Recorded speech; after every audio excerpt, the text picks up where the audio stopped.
You know what, अगर मुझसे ये चीज़ कोई 3 साल पहले कहता, मैं बिल्कुल बिलीव नहीं करती। मेरा ऐसा रिएक्शन होता, आई मीन तुम्हें पता भी है तुम क्या बोलने की कोशिश कर रहे हो? मतलब कुछ मोरल वैल्यूज़, एथिक्स, रिस्पेक्ट कुछ बचा है? नहीं बचा। बट चीज़ें अब इतनी चेंज हो गई है कि मैं हर चीज़ पे बिलीव कर लूँगी। अगर मुझसे कोई कुछ भी बताएगा, मैं कहूँगी पॉसिबल हो सकता है, कुछ भी पॉसिबल है इस टाइम पे।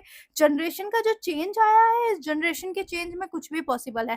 कोई भी दूध का धुला नहीं है इस जनरेशन में, सबके कांड हैं, सबके कांड अलग-अलग हैं, सबकी टी अलग-अलग है। आई मीन आजकल टी वर्ड ज़्यादा यूज़ किया जाता है, कांड वर्ड इतना यूज़ नहीं करते। I mean you know, so there is a girl जिसको सिर्फ मैरिड मैन में इंटरेस्ट है। मतलब हम लोग गर्ल टू गर्ल टॉक करते हैं, हम बोलते हैं कि नहीं लाइक लड़के मत बनो, लड़की बनो, कोड रखो। कुछ एक रील का कॉन्सेप्ट बहुत ज्यादा वायरल है, उसमें बेसिकली ये है कि तुम लड़कों को कुछ भी बोलो कि मेरा बॉयफ्रेंड है, फिर भी वो कहेंगे तो क्या हुआ। तुम उनको बोलो तुम्हारा हस्बैंड है, वो कहेंगे तो क्या हुआ। फिर उनको बोलो तुम्हारे बच्चे हैं, तो वो कहेंगे क्या हुआ। फिर तुम उनको बोलो आई लव मनी।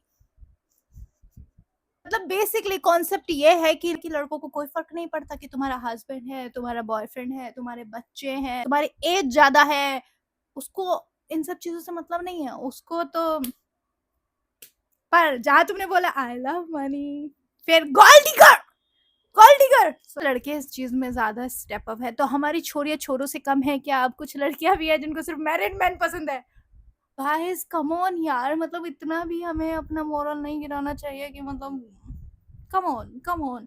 स्टोरी कुछ ऐसे शुरू होती है कि एक लड़की को एक बंदा पसंद आता है, वो बंदा ठीक है, तो वो लड़की उस पर्टिकुलर पर्सन को खुद से स्नैपचैट पे बेसिकली रिक्वेस्ट भेजती है, एंड देन उसके बाद वो बंदा भी एक्सेप्ट कर लेता है। एक लड़की है, उसका नाम हम कुछ भी रख देते हैं एक्स, ओके। एंड देन एक पर्सन है जिसका नाम हम रखते हैं आर। लड़के का नाम नहीं है वो, और ना ही किसी का नाम उससे स्टार्ट होता है, जस्ट रैंडम नेम है, ओके।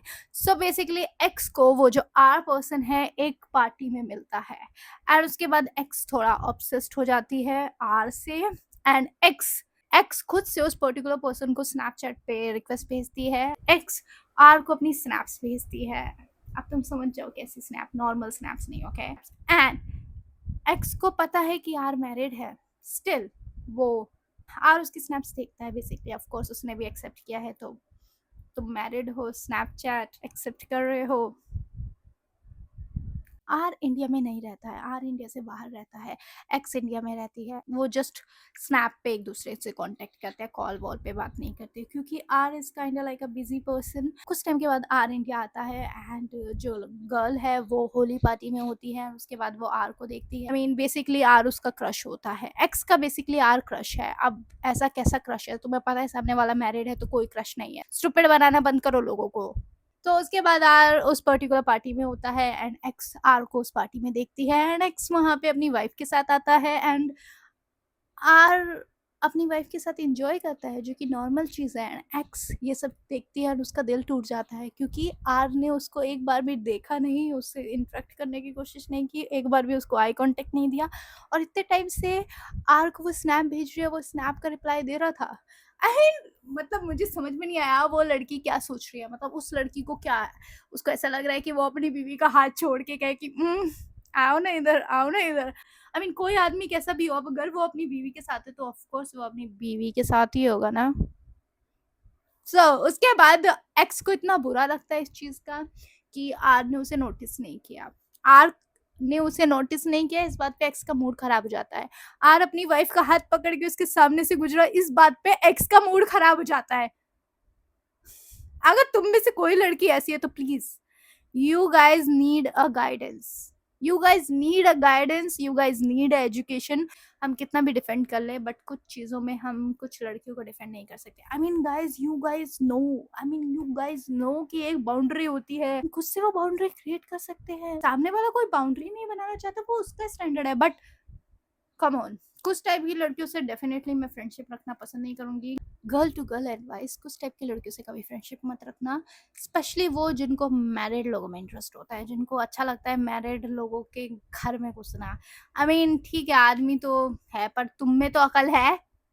तो कहानी को आगे बढ़ाते हैं। इन सब चीज़ों के बाद एक्स का मूड ख़राब हो जाता है, जिसमें कि मुझे नहीं लगता कोई मूड ख़राब होने वाली बात है। तुमने खुद किसी को क्रश बना लिया, तुम्हें पता है वो मैरिड है, फिर भी तुमने उसे क्रश बना लिया। आई मीन किसी को लाइक करना गलत नहीं है, लेकिन लाइक में भी तुम्हें देखना चाहिए ना तुम किसको लाइक कर रहे हो। वो पर्टिकुलर पर्सन कभी भी तुम्हारा नहीं हो सकता। आई मीन कुछ लोग उम्र से बड़े हो जाते हैं, लेकिन बुद्धि से बड़े नहीं होना चाहते। आई मीन बुद्धि से भी बड़े होते हैं, बट वो ऐसे एक्ट करते हैं, ही ही मैं तो बच्ची हूँ, मेरे तो दिमाग बच्चों वाला है, मुझे नहीं पता था ऐसा हो सकता है, वो भी तो मुझसे बात कर रहा था। Come on, like literally come on. यहाँ पे कुछ भी नहीं है जिससे तुम डिफेंड कर सकते हो कि तुम्हारी गलती नहीं है। तुम्हें पता है कि सामने वाला पर्सन मैरिड है, स्टे अवे, स्टे अवे। और तुम्हें बुरा लग रहा है कि वो अपनी वाइफ का हाथ पकड़ के तुम्हारे सामने से निकला। उसके बाद एक्स एटीट्यूड दिखाती है आर को, और आर को घंटा फर्क नहीं पड़ता।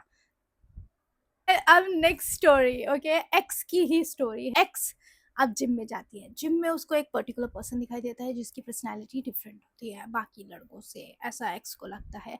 एंड एक्स काइंडा उसके ऊपर भी अट्रैक्ट होती है और वो उसका जिम क्रश हो जाता है। एक तो मुझे ये समझ में नहीं आ रहा आजकल लोगों को क्या हो रहा है, gym crush, gym best friend, normal best friend, college best friend, office best friend. Best friend एक ही होता है, या तो तुम एक बंदे को रख लो, ये क्या तुमने बंटवारे किए हुए हैं। एंड उसके बाद ऐसे ही gym crush, TV crush, normal life crush, coffee house crush. Are is different type of species, उसको बहुत जल्दी लोगों पे क्रश हो जाता है। एंड उसके बाद उसको ऐसा लगता है कि सामने वाले की गलती है, उसकी गलती नहीं है, उसको क्रश हुआ, वो क्या संभाले अपनी फीलिंग्स को, सामने वाले की गलती है। बेशक बेशक आर अडल्ट है, उसका ब्रेन डेवलप हो चुका है, वो बाल्यावस्था में नहीं है, स्टिल सामने वाले की गलती है। जैसे मुझे इस टाइप के लोगों की चीजें सामने आती है, मुझे थोड़ा सा लगे। एंड वो जो पर्टिकुलर पर्सन है 1-2 दिन आता नहीं है। एक्स को ऐसा लगता है कि वो इस दुनिया की सबसे खूबसूरत लड़की है, हॉट है, हर एक पर्सन उसको अटेंशन देगा। सो बेसिकली एक्स वेट करती है कि कब उसका जिम क्रश एक्स को भाव देगा, या यू नो बात करेगा कि ओ तुम यहाँ पे सबसे हॉट हो, तुम सबसे अच्छा वर्कआउट करती हो, something like that. And finally जो उसका जिम क्रश है वो उससे बात करता है। एंड देन उसके बाद वो दोनों एक दूसरे के साथ एक्सरसाइज स्टार्ट कर देते हैं। एंड एक दिन जो जिम क्रश है वो एक्स को बोलता है कि मुझे तुमसे कुछ बात करनी है। एक्स को बोलता है कि मेरी कुछ टाइम पहले ही शादी हुई है, कुछ टाइम पहले मीन्स न्यूली वेड, एंड अपनी गर्लफ्रेंड के साथ ही उसने शादी की है। स्टिल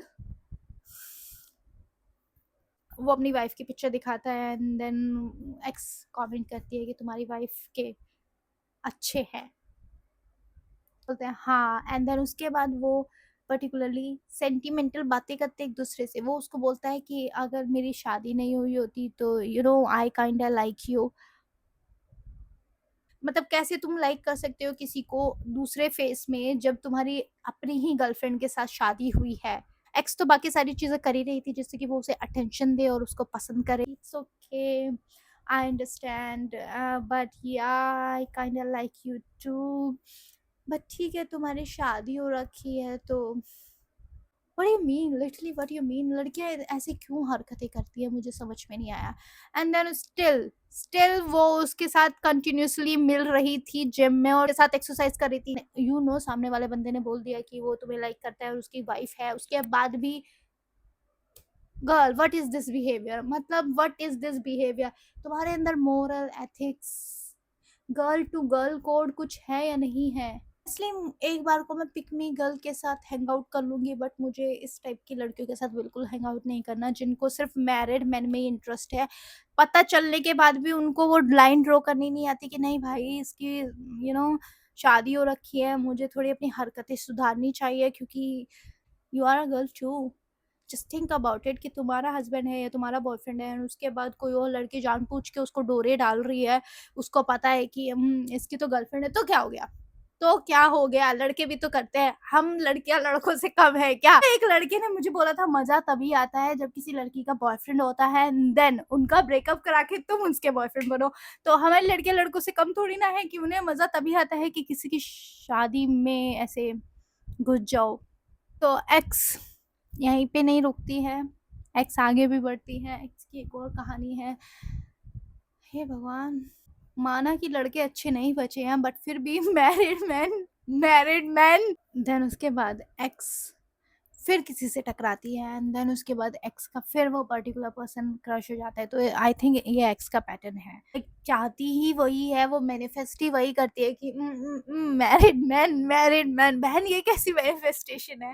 मतलब कुछ अच्छा मैनिफेस्ट करो, ऐसा बंदा मैनिफेस्ट करो कि हाँ वो अच्छा हो, डिसेंट हो, रिस्पेक्टफुल हो, कैरेक्टरलेस ना हो तुम्हारी कैरेक्टर की तरह।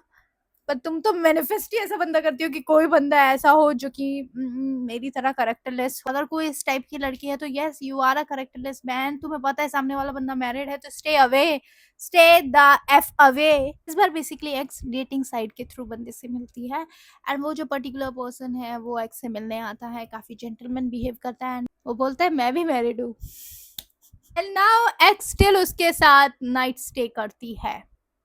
Guys I have no words. I mean लड़कियों में dignity, respect, self respect, girl code कुछ बचा है या नहीं बचा है, या वो भी खत्म हो गया है? हम बैडी बैडी करते हैं, फिर ये कौन सी बैडी आ जाती है? First second third and I don't no x ऐसे ही लड़के क्यों मैनिफेस्ट करती है। X you need a therapy x. तो तुम कभी कभी ऐसी स्टोरीज पे आ जाती हो जहाँ पे तुम साइलेंट हो जाते हो, तुम्हें समझ में नहीं आता कि मैं कौन सा वर्ड यूज करूं। मैं ये वर्ड यूज तो करना चाहती हूँ, फिर मैं एक लड़की हूँ, फिर मुझे अजीब लगता है कि मैं एक लड़की हूँ कि दूसरी लड़की को ऐसा क्यों बोलूं। मैं तो लड़कियों को एम्पावर करना चाहती हूँ, मैं तो लड़कियों को सपोर्ट करना चाहती हूँ। फिर तुम्हारे सामने ऐसी लड़की आ जाती है जिनके लिए तुम्हारा ऐसा हो जाता है कि अरे बहन इसको एम्पावर करूं या इसको मैं गाली दूं या फिर मैं इसको क्या बोलूं। लाइक कैसे कैसे सपोर्ट करूं, बायस्ड कैसे हूं मैं इस जगह पे। अगर मैं ऐसा बोलूंगी तो थोड़ा हार्श नहीं हो जाएगा? ऐसे ऐसे दिमाग में तुम्हारे चलने लगते हैं। तो इस टाइम पे मेरे दिमाग में ऐसे ही सब कुछ चल रहा है कि मैं क्या बोलूं, लाइक कौन सा ऐसा वर्ड बोलूं जिसमें इंसल्ट भी हो लेकिन इतना इंसल्टिंग ना लगे। सी देयर इज नथिंग रॉन्ग कि तुम किसी को लाइक करो, लाइकिंग इज डिफरेंट थिंग कि तुम किसी को भी लाइक कर सकते हो। लाइकिंग पे किसी का कंट्रोल नहीं होता, फीलिंग्स पे किसी का कंट्रोल नहीं होता, लेकिन तुम्हारी फीलिंग्स उस पर्टिकुलर पर्सन को लेके कितने हद तक है उस पे तुम्हारा कंट्रोल है। तुम्हें जब पता चल जाए कि सामने वाला पर्सन ऑलरेडी बुक्ड है तो फिर तुम्हें अपनी फीलिंग्स पे कंट्रोल करना चाहिए, चाहे तुम्हारी लाइकिंग कितनी भी स्ट्रॉन्ग क्यों ना हो। तुम्हें नहीं पता कि वो पर्टिकुलर पर्सन बुक्ड है, चलो अलग चीज है। पर जब तुम्हें पता चल जाए कि पर्टिकुलर पर्सन बुक्ड है, मूव ऑन, मूव ऑन। कोई डे ड्रीमिंग की जरूरत नहीं है, चाहे सामने वाला बंदा तुम्हें कितना ही कहे कि मैं उसे छोड़ दूंगा, मेरा रिलेशनशिप अपनी वाइफ के साथ अच्छा नहीं है, blah blah blah blah blah. Move on, move on, simple move on. कटेगा तुम्हारा ही, पर तुम किसी और औरत को क्यों ट्रॉमा दे रही हो? सिंपल सी बात है। कोई गलती नहीं है किसी और फीमेल पर्सन की, तुम्हारी गलती की वजह से तुम जानबूझ के सामने वाले को सिट्यूस कर रहे हो एंड देन उसके बाद तुम ये सोचते हो कि अब तो उसको मुझसे प्यार हो जाएगा। एंड इन केस तुम्हारी उन हरकतों से सामने वाला पर्सन अपनी वाइफ को छोड़ दे तो सोचो वो किसी और के लिए तुम्हें भी छोड़ सकता है। इफ यू थिंक कि नहीं उसको मुझसे प्यार हो जाएगा, हर एक बंदा तो प्यार का भूखा है, उसकी वाइफ तो कोई और भी आ सकता है उसकी लाइफ में जिसके लिए वो तुम्हें छोड़ सकता है। Always remember this. I don't know लड़के कब ऐसी चीजें स्टार्ट करेंगे, but as a women please हमें ये चीज स्टार्ट करनी चाहिए। अगर कोई लड़की किसी married man stay away, I think लड़कों को भी ये चीज करनी चाहिए। उनको पता होता है उनके फ्रेंड चीटर है तो बात करना बंद कर दो, अकेला करो, आइसोलेट करो ऐसे लोगों को। उन्हें समझ में आना चाहिए कि वो किसी के साथ हैंग आउट करने के लायक नहीं है। आई थिंक तब चीजें चेंज हो जाए। यू नो व्हाट, मैं कौन होती हूँ किसी को लेक्चर देने वाली? बस सम टाइम ऐसा लगता है कि नहीं भाई, कुछ लोगों को एक्चुअली शेम की जरूरत है। Bring back shame, literally bring back Shem.